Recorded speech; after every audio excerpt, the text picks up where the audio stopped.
Two quarter-point trims in 2025 moved the debate from if to what now. Small changes at the policy rate can shift curve shape, collateral costs, and risk appetite across credit and equities. The first cut landed on September 17, 2025. Mechanics matter more than adjectives. A lower front end reduces floating rate burdens, cheapens optionality, and nudges issuance windows open, but it does not cancel downgrade or spread risk. Liquidity remains a variable, not a constant.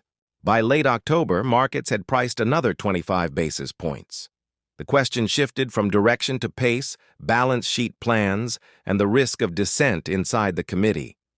On October 29, 2025, the Fed delivered the second 25 basis points cut to 3.75% and signaled balance sheet runoff would stop on December 1st.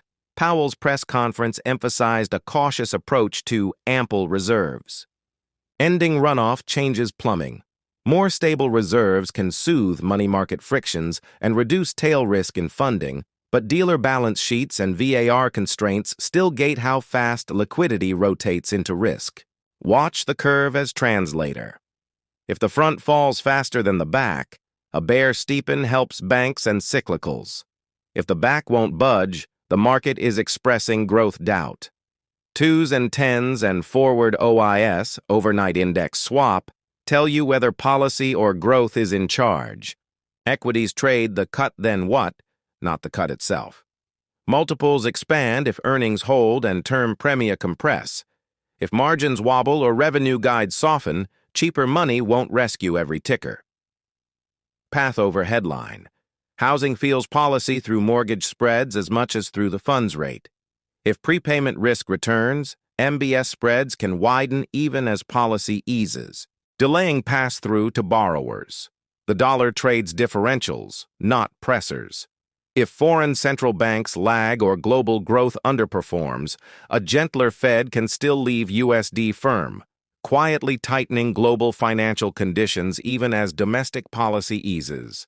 Labor is the swing vote. Softer payrolls justified September's move. A steady unemployment rate with disinflation gives the Fed cover to pause.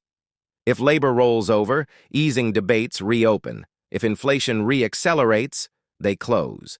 Communications stayed cautious.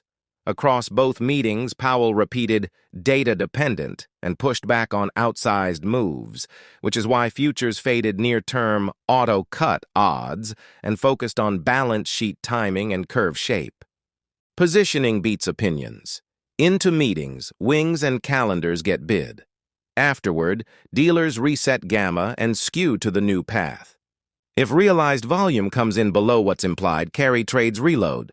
If data shock the tape, hedges get used fast. Your dashboard. Comparing the front-end OIS path with the dots tone, right? It's a game changer. As the runoff wraps up, let's dive into the latest reserve trends, payrolls and claims for labor momentum, earnings breadth for margins, and broad dollar strength. Those 5 levers drive more P&L than any single headline. Credit reads elasticity first. High yield and loans benefit from the front-end move, but spread behavior into issuance tells you if risk appetite is real or just mechanical. Watch concessions, not press releases. Banks live in the curve. A durable steepening improves asset yields relative to funding and lifts sentiment. A stubborn long end says growth doubt and caps the relief. For equities, leadership matters. If things get easier and earnings stay steady, small caps and cyclicals might take off. If growth anxiety dominates, quality balance sheets and cash-generative names keep the baton. Risks are symmetric. Ease too fast, and you import last cycle's inflation lessons. Ease too slow, and you harden unemployment. Either mistake tightens financial conditions through a different door. Net, cut, pause, and measure elasticity. Policy set the table. Curves, credit, labor, and the dollar decide the meal. If the front end eases without reigniting inflation and labor holds, risk assets have room. 2 trims feel more like upkeep than progress.